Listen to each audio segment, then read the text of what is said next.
Teachers dismissed her, unaware her quiet hands held a piano revolution, until one performance silenced the entire hall. A true story. Nobody in that school would have called Maya Chen a remarkable child. She was 12 years old, small for her age, and almost always quiet. She sat near the back of every classroom, not because she was told to, but because the front rows always filled up before she arrived. She wore the same blue jacket most days, carried a faded backpack with a broken zipper, and kept her dark hair tied in a plain knot at the back of her neck.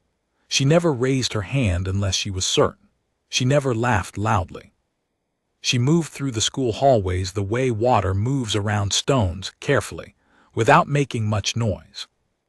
Her music teacher, Mr. Hargrove, was a man who had been teaching for 22 years. He was not a cruel person. He was simply tired. He had taught hundreds of students, and over the years he had developed a way of sorting them quickly in his mind: the naturals, the hard workers, and the ones who were simply filling a required class. After 3 weeks of watching Maya play her scales, he had placed her in the third group without thinking about it again. He was not the only one who had misjudged her.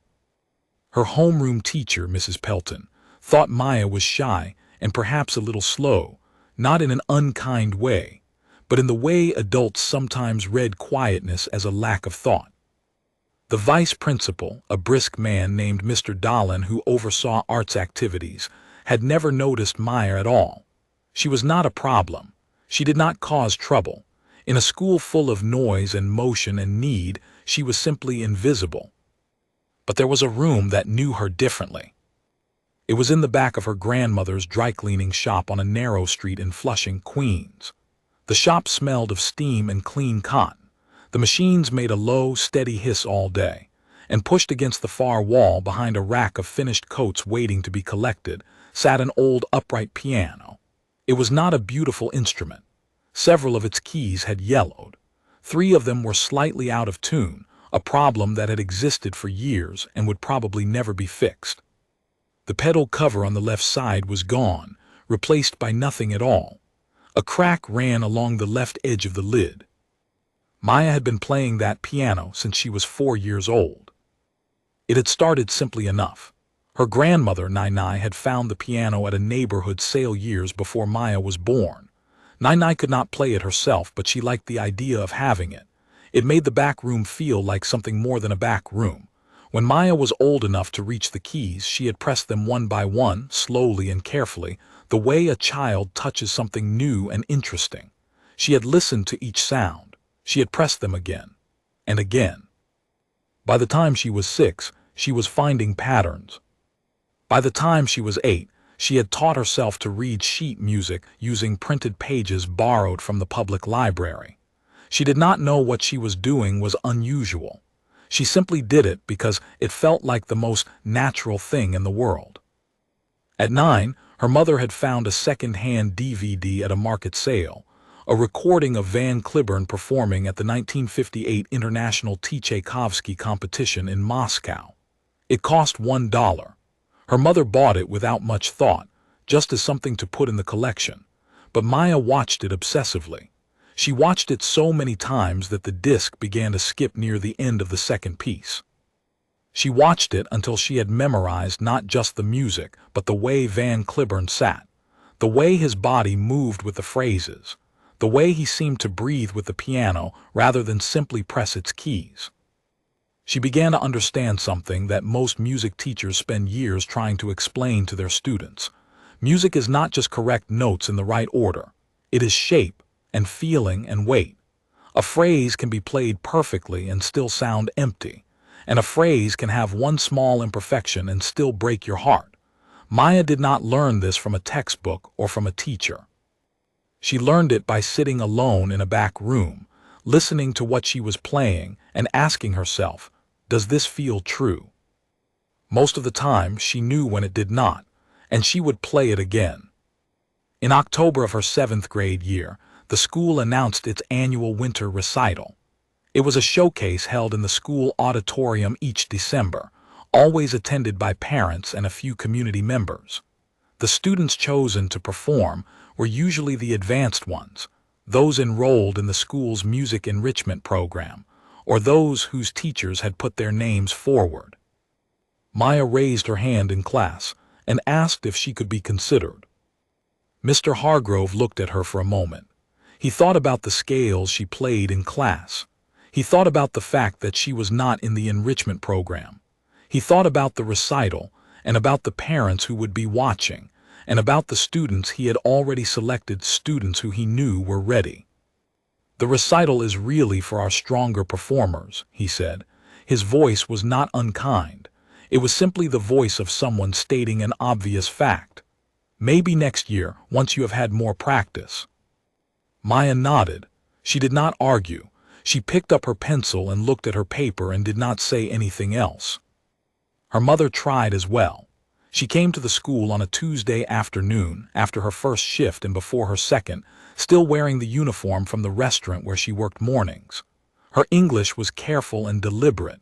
She had learned it as an adult, and she chose each word slowly. She explained to Mrs. Pelton that her daughter played piano. She asked if there was a way for Maya to be heard before a decision was made. Mrs. Pelton was polite. She said she would pass the message along. She did not. Her mother also left a note for Mr. Dahlin. He read it, wrote "will follow up" on a sticky note, and placed it in a folder that was never opened again. That night Maya went to the dry cleaning shop. Nai was sitting in her plastic chair near the steamer, half asleep with a cup of tea balanced on her knee. The shop was closed, but the back room light was on. Maya sat at the old upright piano. She adjusted the bench. She placed her hands on the keys. She played Chopin's Ballade No. 1 in G minor. All of it. 8.5 minutes from the quiet, uncertain opening to the furious, heartbreaking ending. She played it in the near dark, with only the light from the back hallway coming through the door. Her grandmother did not wake up, but she smiled slightly in her sleep, the way a person smiles when they hear something familiar and comforting. 3 weeks before the December recital, the school's parent association organized a community arts evening in the gym. It was a low-key event, a few student art displays, a short presentation from the drama club, and a rented upright piano that sat near the back wall mainly for decoration. Attendance was modest. Folding chairs were arranged in crooked rows. Someone had hung paper stars from the basketball hoops. One of the scheduled performers was a 7th grader named Tyler who played flute. He had practiced for 2 months. He did not come that night. His mother had called an hour before to say he was ill. The PTA coordinator, a woman named Ms. Rivera, looked around the gym with the particular expression of someone trying to solve a small problem quickly. She asked into the general crowd if anyone had a child who would like to fill 5 minutes. There were a few polite headshakes. A few people looked at their shoes. Nai raised her hand. She was sitting in a folding chair near the aisle, wearing her good coat, the brown one she saved for occasions. She raised her hand with the calm confidence of someone who has spent a lifetime not waiting to be asked twice. "My granddaughter," she said, "she plays." Ms. Rivera looked at Maya. Maya looked at the piano. "Wonderful," Ms. Rivera said. "Please go ahead." Maya stood up. She walked to the piano at the back of the gym. She adjusted the bench, a habit so automatic she did not think about it. She sat down. She placed her hands in her lap for a moment, looking straight ahead at the pale concrete wall. A few people glanced over, the mild, polite attention one gives to a child who is about to do something expected and brief. She began to play. The first few bars of the Chopin Ballade settled into the room quietly. A few conversations continued near the refreshment table. Someone's phone buzzed. A child near the front row twisted in his seat to look at the snack table. These were all normal things that happen when background music begins. But then something changed. It was not a dramatic change. There was no moment where everyone suddenly gasped or turned at once. It happened the way a tide comes in gradually and then completely. By the second minute, the conversations near the refreshment table had trailed off. By the third, The child who had been looking at the snack table had turned around in his chair and was watching Maya with wide, still eyes. By the fourth minute, the entire gym was quiet. Not politely quiet, not the quiet of people being respectful at a school event. It was the other kind of quiet, the kind that falls over a room when everyone in it, all at once, realizes they are in the presence of something real. Maya played the way she always played, not for the audience, not for approval, but because the music asked something of her and she was answering it honestly. Her body moved slightly with the phrases, leaning forward into the heavy passages, pulling back during the tender ones. Her face was calm and concentrated. She was not performing. She was simply playing. The ballade builds through its middle section into something wide and powerful, and then it breaks. The ending of the piece is not triumphant. It is the sound of something falling apart, fast and inevitable, like a storm that has decided it is finished being restrained. When Maya reached that final section, the room seemed to hold its breath. And when the last chord landed, firm, definite, final, there were exactly 3 seconds of complete silence. Then the applause came. It started ragged, the way applause does when people are not sure they are allowed to respond as strongly as they feel. And then it grew, and it became the full, certain kind of applause that does not stop because people are being polite, but because they simply cannot stop yet. Maya sat with her hands in her lap. She blinked once. Then she stood up and looked at the floor in the way she always did when she did not know what to do with people's eyes on her. Mr. Hargrove had come to the gym that night to collect a folder he had forgotten in the equipment closet near the back. He had arrived during the 3rd minute of Maya's performance. He was standing in the doorway with the folder in his hand. He had not moved since. He stood there for a long moment after the applause ended. Then he walked across the gym slowly, the way a person walks when they are thinking carefully about what they want to say. He stopped a few feet from Maya. "Who taught you to play like that?" he asked. Maya looked up at him. She thought about the question seriously, the way she thought about most things. "My grandmother's piano," she said, "and Van Cliburn." Mr. Hargrove did not say anything for a moment. He looked at her the way a person looks at something they have been walking past every day without seeing, and have only just noticed. "I did not know," he said finally. Maya nodded once. It was a gracious nod, without anger and without coldness. It was simply acknowledgement. She turned and walked back to her grandmother. The recording that changed everything was made on a parent's phone, a woman named Mrs. Acaffer, who had been filming the event for a neighbor who could not attend. She was sitting in the 4th row, and the recording was not especially good quality. There was some ambient noise, and the angle was slightly off-center, but the playing came through clearly. Mrs. Acaffer posted it to a neighborhood community page that night with a simple caption: "This girl played tonight at the school arts evening. You need to hear this." Within 48 hours, it had been shared beyond the neighborhood page. Within a week, it had been seen by several thousand people. Within 3 weeks, a piano instructor at the Manhattan School of Music named Dr. Anita Reyes saw the video while scrolling through her phone during a break between lessons. She watched it twice, then she called a colleague, then she reached out through the school's main office to find the family's contact. Maya's mother received the call on a Wednesday morning. She sat down at the kitchen table and listened carefully, asking Dr. Reyes to slow down twice so she could be sure she understood. Then she said she would call back, and she sat at the table for a while looking at the wall. She called back that afternoon and said yes. The audition was held on a Saturday in January. Maya wore a dark blue dress that had belonged to her cousin.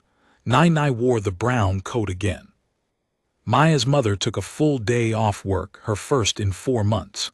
They took the subway together, all 3 of them, and sat in a row without talking much, watching the stations go by. The Manhattan School of Music had a practice room with a Steinway grand piano. Maya had never played a Steinway before.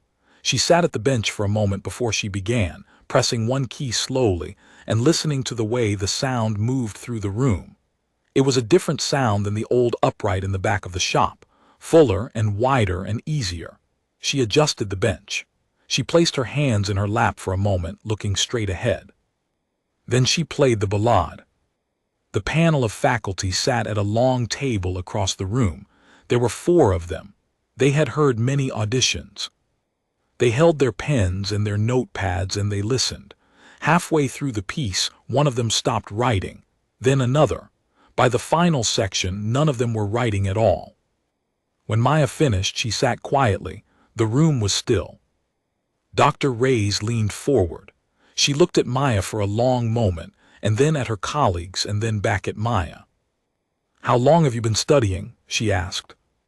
"I have not had a teacher," Maya said. "I taught myself." The faculty panel was quiet for another moment. Then the department chair, a silver-haired man named Professor Stein, who had been teaching at the school for 30 years, set down his pen.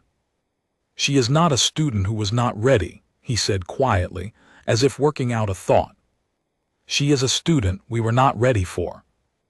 Maya received a full scholarship offer the following week. She began at the Manhattan School of Music that spring. On her last day at the old school, she stopped by the music classroom. Mr. Hargrove was erasing the board. He heard her come in and turned around. "I heard the news," he said. "Congratulations." "Thank you," she said. There was a pause. He looked as though he wanted to say something more. She waited without impatience. "I am sorry," he said. "I should have listened more carefully." Maya thought about this for a moment. Then she nodded the same gracious nod, without anger and without coldness. "It is all right," she said. "I was practicing anyway." She said goodbye and walked out of the classroom, through the hallway, and out the front doors of the school into a cold and bright January morning. Her grandmother was waiting by the gate, standing straight in the brown coat, a small bag over her arm. When she saw Maya, she smiled the full, warm smile of a woman who had always known. They walked to the subway together, side by side, without hurrying, and the city moved around them the way it always does, loud and certain and full of people who have no idea what is passing right beside them. And